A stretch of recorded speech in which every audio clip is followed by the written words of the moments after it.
আমরা সকল ড্রাইভারের উদ্দেশ্যে একটা কথা বলতেছি। ওস্তাদ, আপনারা গাড়ি চালায়েন না, হাতে চুরি কইরা বাড়িতে থাকেন।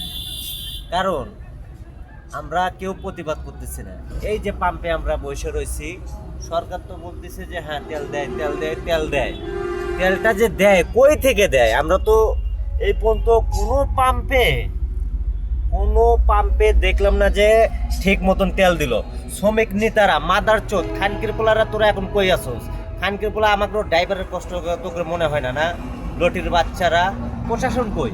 প্রশাসন তো কোনো ব্যবস্থা নিচ্ছে না এটার। আমরা যে ড্রাইভাররা এত হয়রানি হচ্ছে, এই যে দেখেন তো, এই যে দেখেন, কোথাও তেল দিচ্ছে না, কোথাও তেল দিচ্ছে না। তাহলে আমরা কিভাবে চালাবো গাড়ি? আমরা কিভাবে গাড়ি চালাবো? এই যে সামনে একটা ঈদ, আমরা গাড়িতে তেল না থাকলে আমরা কিভাবে গাড়ি চালাবো? এই যে আপনি আমাদের মিটারটা দেখেন, মিটারটা দেখেন, তাহলে বুঝতে পারবেন যে আমার গাড়িতে তেল কতটুকু আছে। এখন কোনো প্রশাসন নাই, কোনো ম্যাজিস্ট্রেট নাই। প্রতিটা পাম্পেই এই একই সমস্যাই। এই সমস্যাগুলো সমাধান করেন প্লিজ। আপনাদের কাছে একটাই অনুরোধ, এই সমস্যাগুলো সমাধান করেন।